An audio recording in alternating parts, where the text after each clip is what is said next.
The gavel hit and the room went hollow. I felt something inside me snap like glass and decided right then that I would stop telling the truth to protect myself.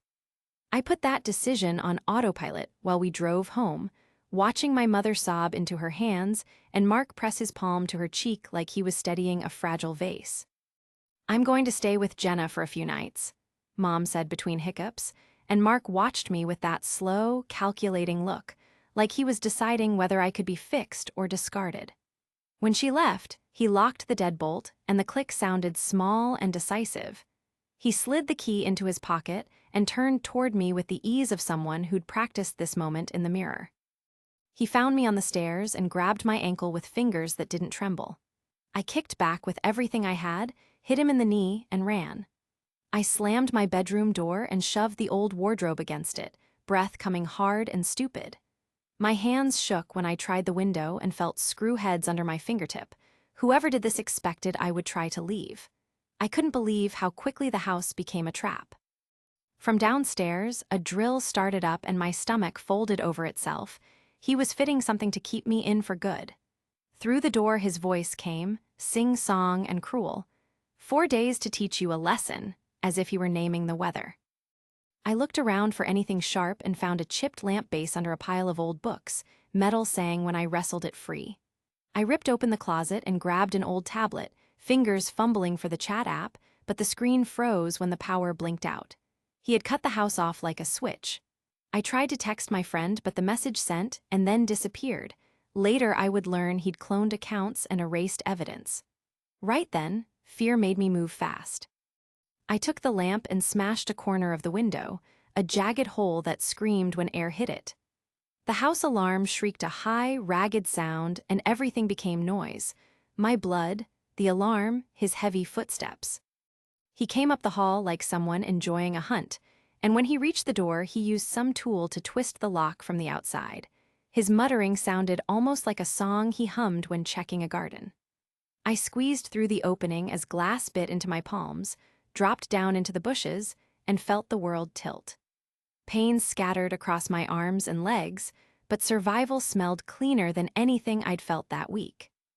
I cowered at the side of the house, bleeding, and saw Mrs. Conway from next door switch on her porch light and step out in slippers. I pounded with the knuckles my grandmother had taught me to use and shrieked for help until my voice scraped raw. Mark appeared beside me with that practiced concern, wiping my face and saying, "Sweetheart, you scared me," like he was the one who'd been hurt. He showed Mrs. Conway his phone with staged texts from my mother and a video of me looking wild, and he used 2 voices, the soft, worried husband and the clipped, angry man, so it felt like the truth had split and both pieces were being wielded against me.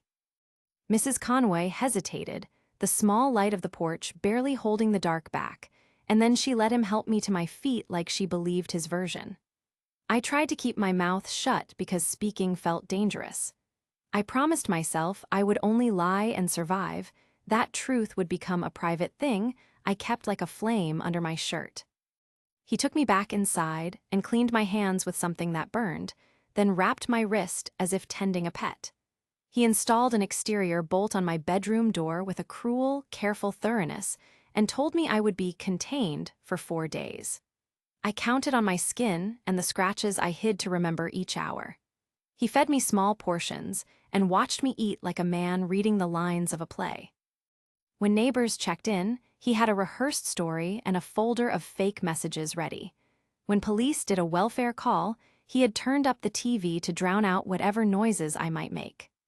I learned where his habits left room, the times he smoked on the back stoop, the way he forgot to check his pockets for keys before leaving for the store. I began doing small, quiet sabotage just to keep hope honest. I loosened a screw under the bed over many nights until the slat would shift. I took a shard of a mirror and tucked it into my sock like a sliver of promise. I wrote the date and a single word under the dresser with a pin, and I drew tiny timelines on the inside of a book I hid in my pillow. I dropped a note through the thin bathroom vent when he wasn't looking, hoping someone would find it. Each gesture was tiny and ridiculous and perfect, evidence to me that I had not disappeared entirely into his story. Every night, I whispered the plan to myself while pretending to sleep so that the truth lived somewhere, even if I couldn't speak it aloud. The tablet lit my hope for a second, and then everything went dark. The screen froze, and the house swallowed the last of the light like a mouth closing.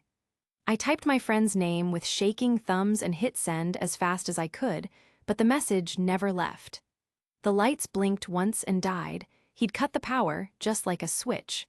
Panic hotwired into something else then, plan. I ripped the lamp from the nightstand, felt the porcelain give way in my hands, and smashed it into the lower corner of the window until jagged glass let air back in. The alarm screamed like a trapped animal, and I felt my heart try to climb out of my throat as I forced my body through the sharp opening. Glass shredded my palms, and I tasted metal on my tongue, but the pain was thin compared to the fear. Branches tore at my arms as I fell into the hedges, but adrenaline made my muscles blind and fast. I ran across the yard with blood wet on my skin and the alarm still keening, and I hit Miss Green's porch with a sound that was more a plea than a knock. She opened the door half-dressed, hair thrown up, and she froze because I was a breath away from crashing through her threshold. Before she could say more than, "Oh my God, honey," Mark was there like a shadow moving through the light, wiping his hands on his jeans and wearing the soft, worried face he kept for moments like this. "She's been having episodes since last week," he told Miss Green in a voice that was gentle and steady, the one he used when people needed to believe him. He held up the phone like evidence and fed her screenshot after screenshot of messages from Mom, messages that had his language on them but were made to sound like truth. He said, "We thought it best to keep her calm," and he squeezed my hand as if I were a fragile thing he feared to break. Sorry for the quick interruption. If you're enjoying this so far, don't forget to hit that like button, subscribe, and leave comment below. It really helps the channel grow. All right, let's jump back into the story. I tried to speak, but he leaned in with his practiced sorrow and filled every silence with a story. "She got confused and ran off," he said, all soft cadence and regret, like a line from a movie. "We just wanted her to settle down. She scared me." His eyes skimmed the small crowd forming across the street, counting each person like they were votes he needed to buy. Miss Green looked at the phone, then at me, and I watched belief stack on top of me like bricks. Her face closed, not unkind but trusting in the narrative he supplied, and she reached for both of us like she was pulling two halves of a broken plate together. He let her help get me up, and I felt his hand at my back, guiding me like a child who needed direction. Inside her warm kitchen, everything smelled like coffee and old dish soap, and I wanted to spit the truth like a seed and watch it grow, but his voice threaded through me every time I opened my mouth. "She's been seeing things," he said, louder so the neighbors outside could hear. "We thought she needed professional help." He made me look unstable on purpose. He made the things I'd done to survive look like evidence of my collapse. Miss Green fussed with a blanket and made a space on the couch, offering me tea that I didn't want but drank because leaving fingerprints on her furniture felt safer than letting my panic spill. I held my hands in my lap and watched Mark set his phone on the counter like a trophy, then swipe through to replay moments he'd recorded earlier. He had a voice memo of me yelling once downstairs, clipped and looped to sound worse. He had photos with bad lighting that framed me as frantic. He'd thought everything through, how to turn my fear into proof I was the problem. When I tried again to tell Miss Green the real thing, he covered my words with a soft, "She doesn't remember," and the way he said it made me look like the liar. "She needs time," he added, folding a towel as if he were making a bed for an invalid. I felt like I was shrinking with every sentence he fed her. I kept thinking about the tablet, the message that didn't go through, and the list of tiny actions I'd planned, and how they might never be heard as anything but noise in the story he told the household. Still, while he arranged the room and presented my pain as a symptom, I was building a different story in my head, one small step, one scrap of proof at a time. I let him check my wounds, let him touch my arm as he checked my pulse, and I burned his touch into my memory as evidence. I caught his laugh when he thought no one heard and cataloged it. I watched the way he typed into his phone with fingers that moved like he was composing a report. I breathed quietly, and kept the truth folded inside me like a small blade, sharp and hidden, waiting for the moment when someone would finally look at the pieces and see the picture he'd tried to erase. He took me back to the house like nothing had happened, like we were going back to a calm after a storm he'd made. He sat me at the kitchen table and poured rubbing alcohol on a paper towel, and the smell hit me like a warning bell. He cleaned my cuts slow and methodical, every swipe like practice. When he pulled a coil of rope from the drawer and set it on the table, my mouth went dry. He said, "This is for safety," as if words could wrap around what he wanted to do. When he moved to bind my wrists, I didn't wait. I bit down so hard I tasted warm metal and felt my teeth sink into skin. He jerked his hand back and swore under his breath, more surprised than hurt. For a second his face flared red and something in his voice went sharp, like a snapped wire. Then he changed, as if flipping a switch. The anger smoothed out into a slow, practiced politeness that made my skin crawl. He wrapped his own bleeding hand with his shirt and spoke, as if reading directions aloud. "Boundaries are important," he said, sounding calm and teacher-like. "You need structure right now." He tapped the rope with the tip of his finger, as if tracing letters no one else could read.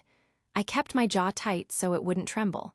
He put his phone on speaker and dialed my mother, setting the call to ring into the kitchen like an audience. When Mom answered, I heard the thin thread of her voice cutting through his careful quiet. I tried to answer too, to tell her that I hadn't attacked him, but he moved the phone away and filled every space with his story.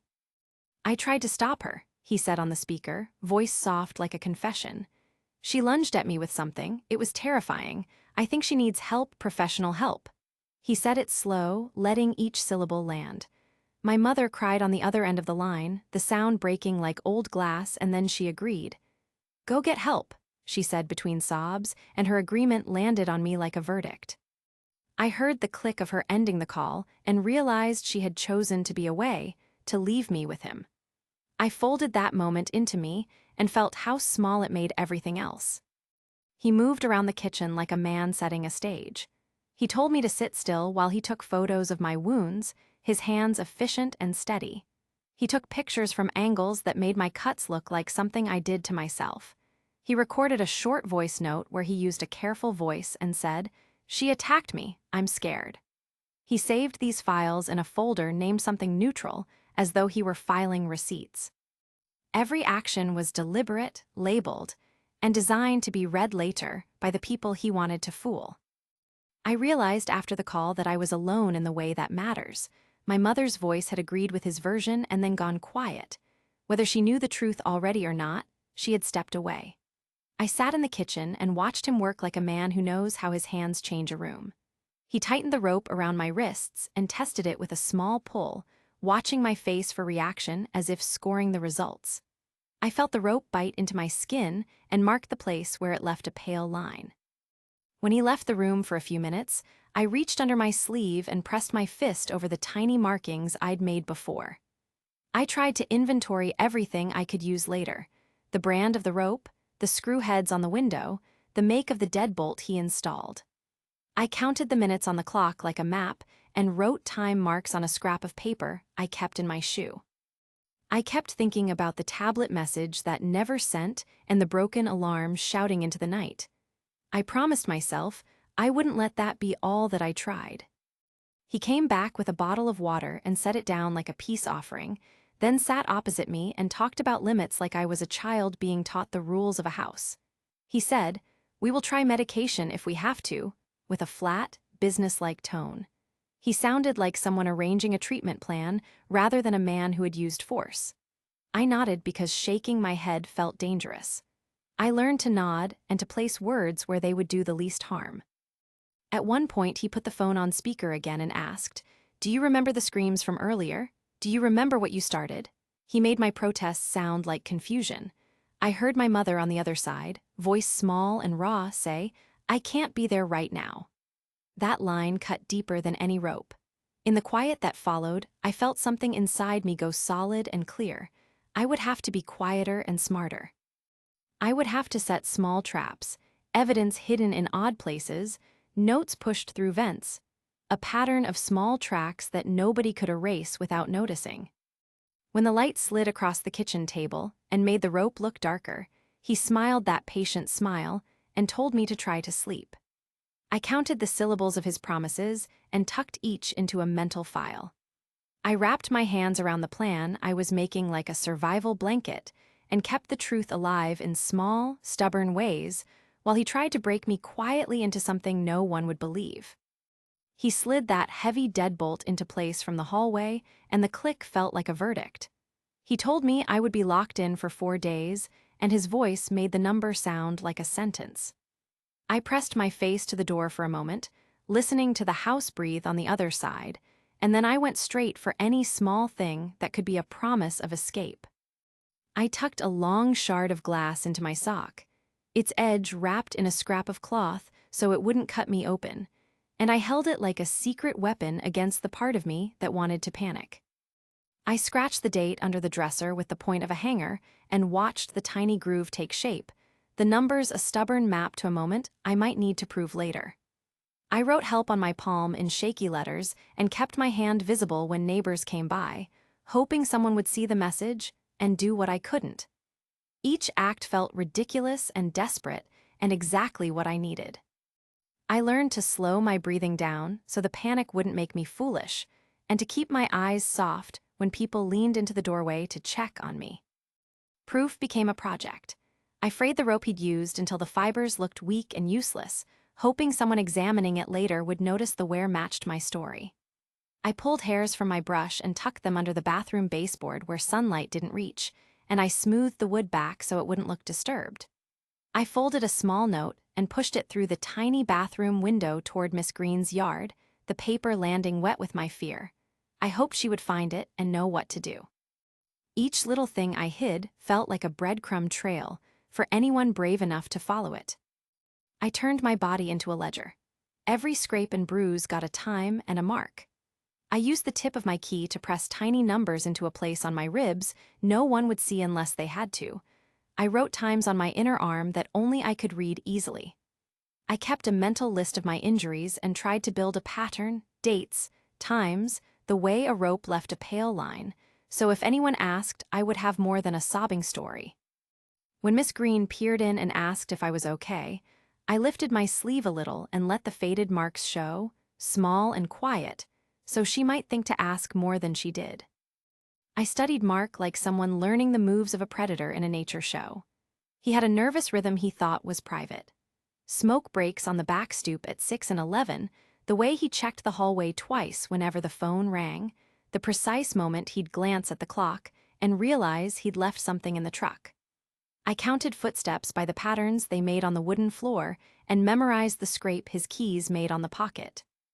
At night, he walked the halls slowly, stopping at my door to listen, and I held my breath while the house became a metronome of his routine. I used his habits against him quietly.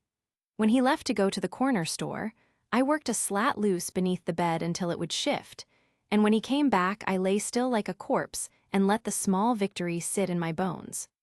I practiced slipping the shard out of my sock and using its blunt side to work screws loose, and I tested how much pressure I could put on the window without the deadbolt clicking back. Each tiny experiment gave me a little confidence, a private proof that escape was possible if I stayed patient and careful. I learned to tell him what he wanted to hear so he would underestimate me. If he asked if I wanted anything, I said, "No, I'm fine," even when my stomach gnawed emptiness. I let him believe I was docile and broken. Inside, I was gathering heat. I recorded small details in my head, what he'd said about a wrench he kept in the garage, the make of the deadbolt stamped with a tiny logo, because facts are easier to prove than feelings. I traced the same pattern of scratches he left on my arms and matched them to the tools in his shed, turning memory into evidence. When the second night settled in and the house creaked with an ordinary kind of silence, I pressed my palm with help visible under the thin sleeve of a cardigan and rehearsed how I'd move if he slept heavy.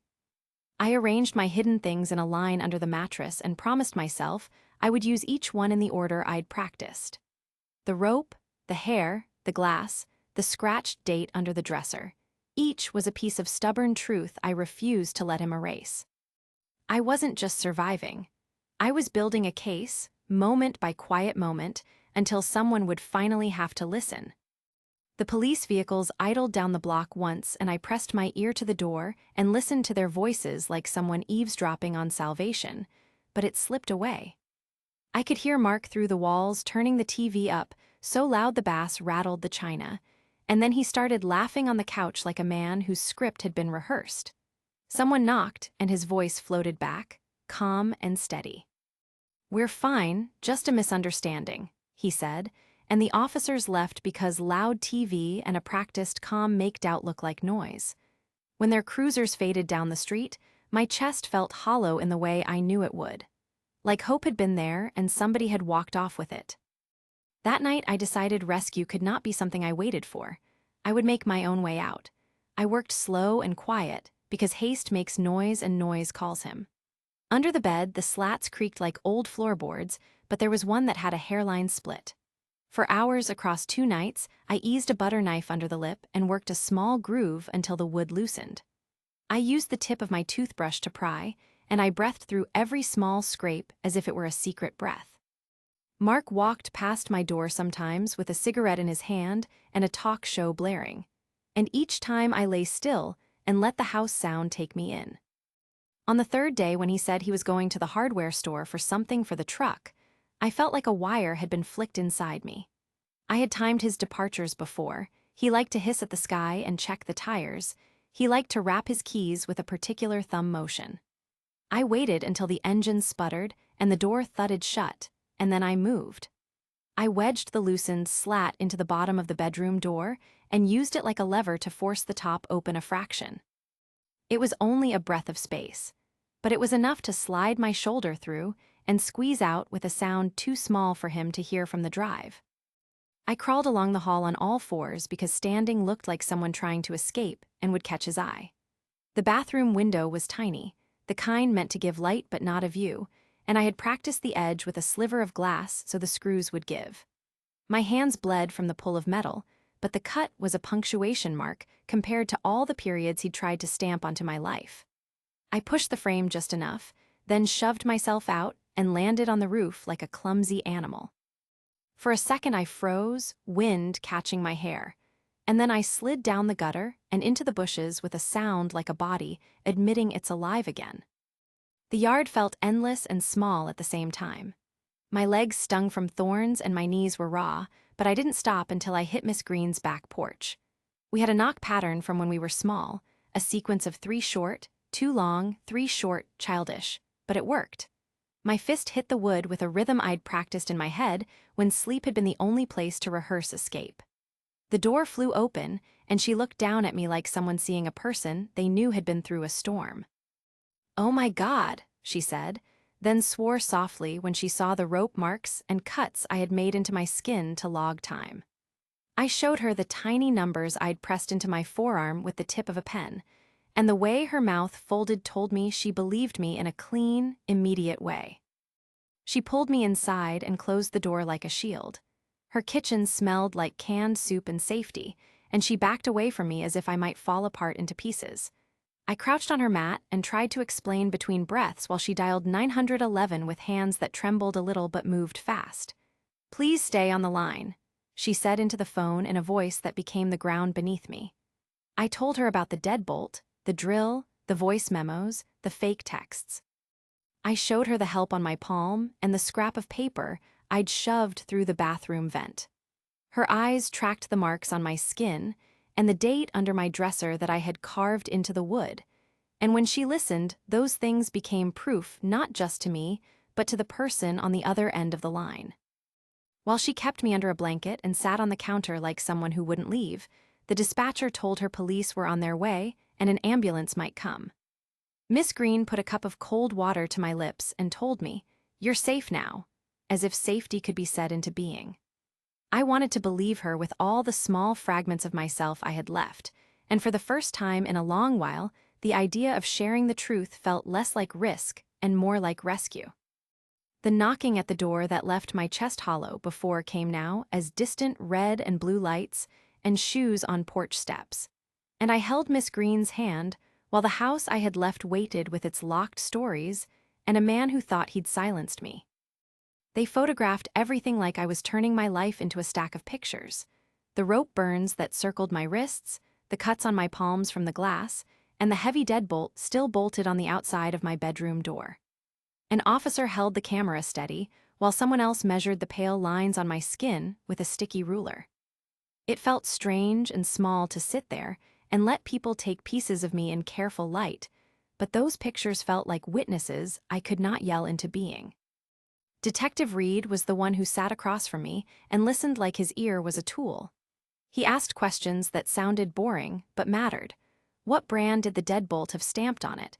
What noise did the drill make? The exact time the TV got turned up.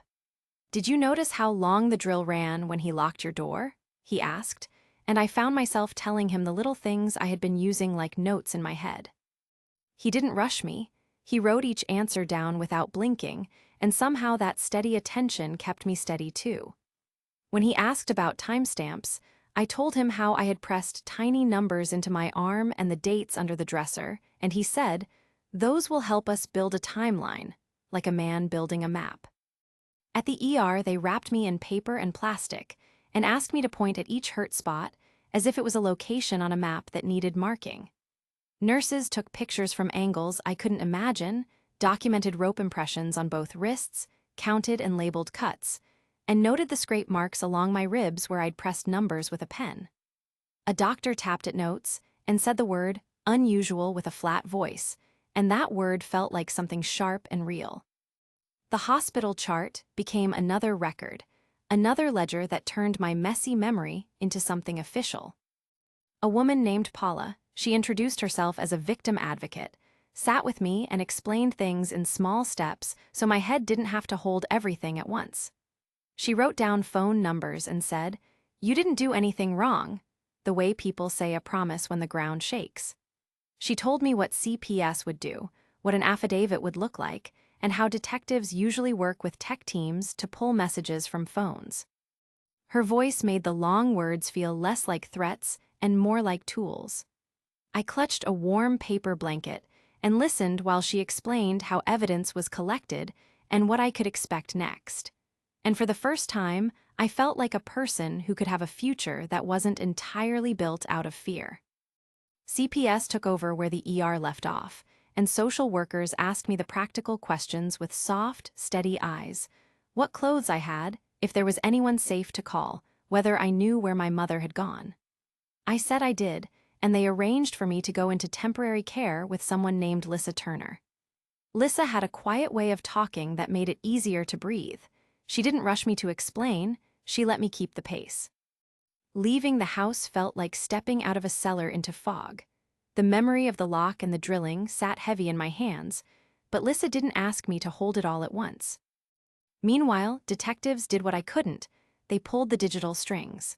Tech analysts combed through phones and the home computer and found the little things Mark had used to build his story. They told me later that the screenshots he'd shown people were fabricated, made with software on his laptop to look like texts from my mother. Hearing "fabricated" said aloud made the hair on my arms stand up in a different way. It confirmed the little lies I'd smelled in his voice. Every scrap I had hidden, the hairs under the baseboard, the tiny carved date under the dresser, the frayed fibers from his rope, started to take on a new shape. They weren't just desperate acts, they were traces that fit into the tech team's puzzle.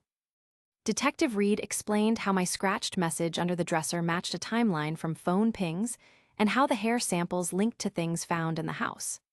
"You were making a record," he said, as if naming it could make it stronger.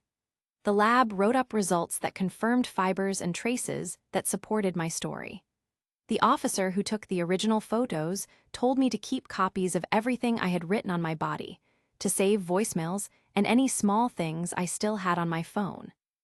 I realized my notes, my bruises, and the tiny map I'd made on my skin were more than survival tricks. They were evidence that someone could use to show what had actually happened. Sitting with all that, the slow legal words started to line up into something that might be called justice. Papers were filed, a temporary protective order went into effect, and the house with the deadbolt felt like a place now documented as part of a process that had teeth.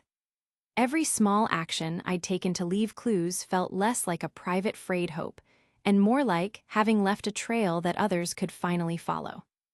Detective Reed told me they'd keep building the timeline and that people would read the records I'd helped create, and I let that idea rest in my chest like a small, stubborn spark.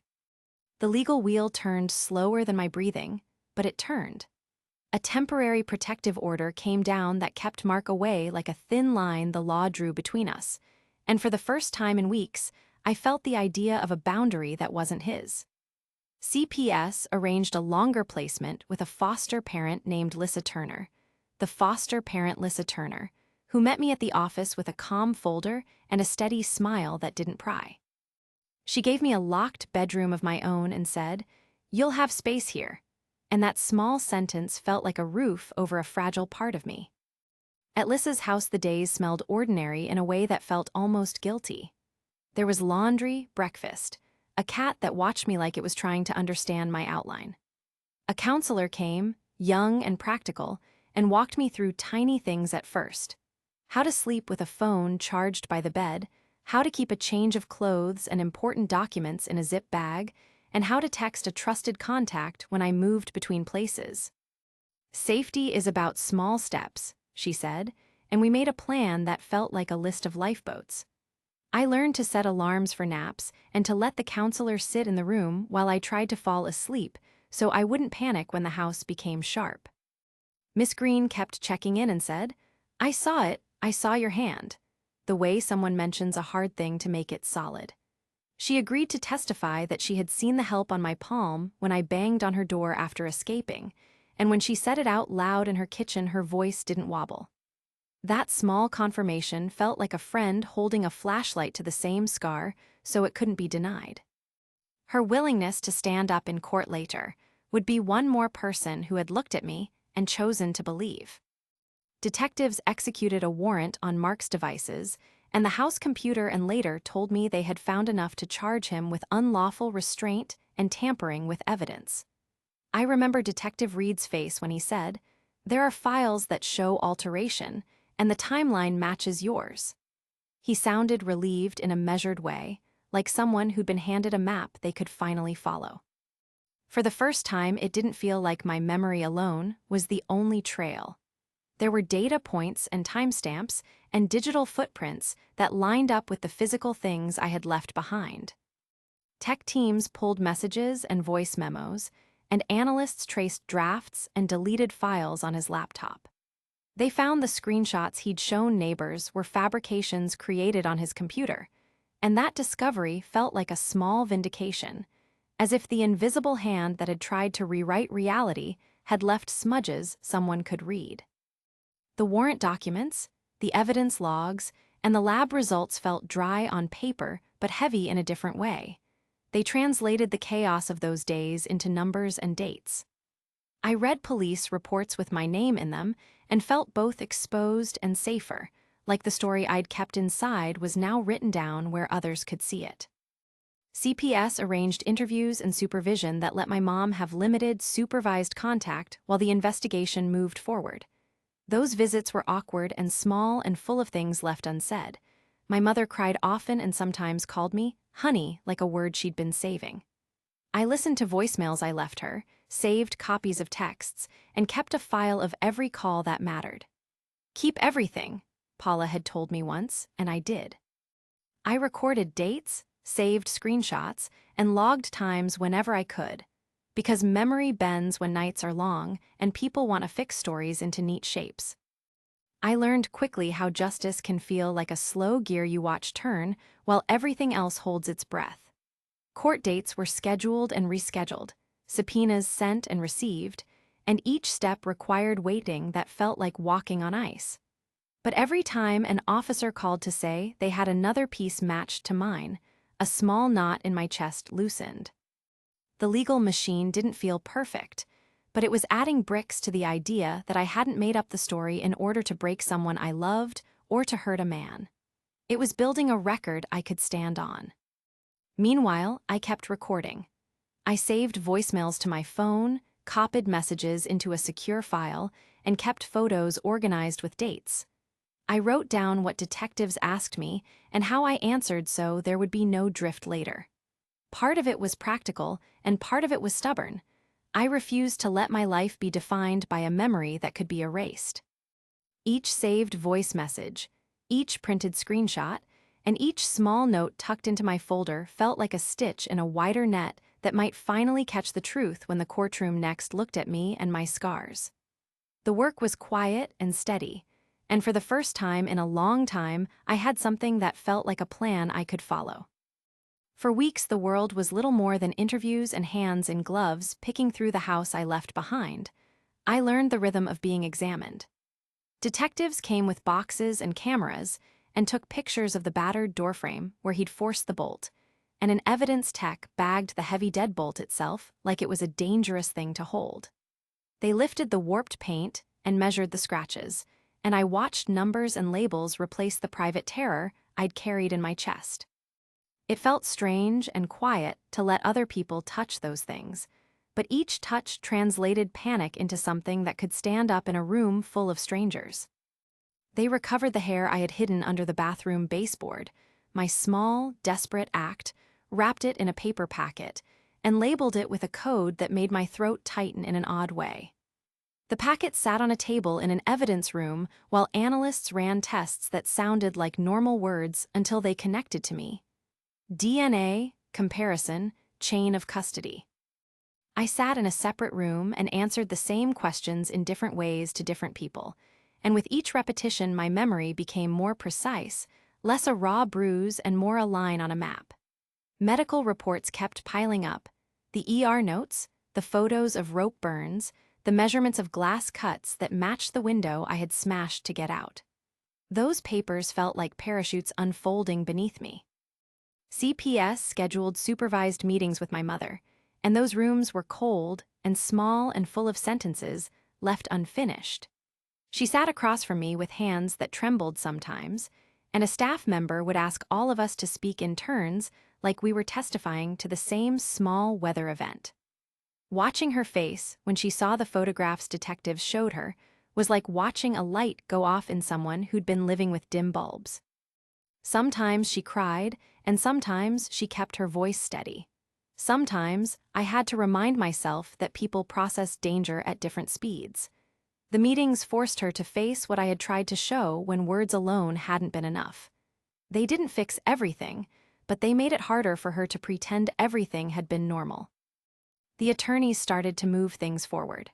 They explained charges in clear, small phrases and told me what the next steps would look like. I learned legal shortcuts and slowdowns, how subpoenas worked, what discovery meant, and why hearings took so long.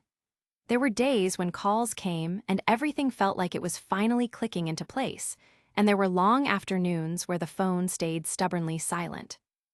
Each piece of evidence the detectives pulled together made the attorneys more confident about charging him with unlawful restraint and tampering with evidence. And when I heard that phrase, it landed like a heavy thing that was finally named.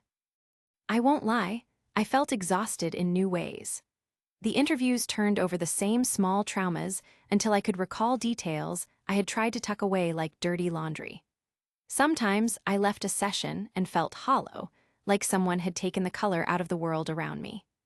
My body remembered the rope and glass in ways my mind didn't always want to follow, and nights were the worst because the house of sleep is where memories bend into monsters. I had to learn how to sleep in someone else's bed and how to answer the question, "Are you safe?" without sounding like a child. But inside that exhaustion, there was a strange relief, a pressure valve opening. Relief came because the breadcrumbs I had left mattered. The help on my palm, the carved date under the dresser, the tiny numbers pressed into my skin, they were no longer private talismans, but pieces of a case. Officers told me their detectives matched timestamps on his devices to the times I'd written on my arm. They said the rope fibers matched the fibers in evidence bags, and the lab confirmed traces of cleaning agents he'd used to hide prints. Each confirmation was a small, bright thing in a long, gray tunnel. The realization that those tiny, stubborn actions could make the difference between someone believing me and my story disappearing meant my work to survive had been worth the pain. People who had once nodded politely on porches now signed statements and agreed to be contacted by prosecutors. Miss Green wrote down what she had seen that night after I escaped, and she agreed to come to court if needed. Lissa wrote a letter about the way I healed in her home and how I kept to small routines that helped me cope. Each letter and statement stitched another corner of the story together until the shape of it matched what I remembered living through. When the legal files moved from one desk to another, I kept a copy of everything the way they'd told me to. I stored photos, saved emails, and labeled recordings with dates that matched my skin. It was tedious and painful to relive the nights on paper, but necessary. The process wasn't fast enough to erase the nights I'd spent counting ceiling cracks, but it was solid enough to make my story do more than exist. It made it official. That mattered. It made the idea of accountability feel less like a wish and more like a plan. I slept in small slices and checked my phone for updates, but for the first time in a long while, I could picture the day when all these small, stubborn proofs would be placed on a table in a courtroom and read aloud, and that vision kept me going through the hollow days.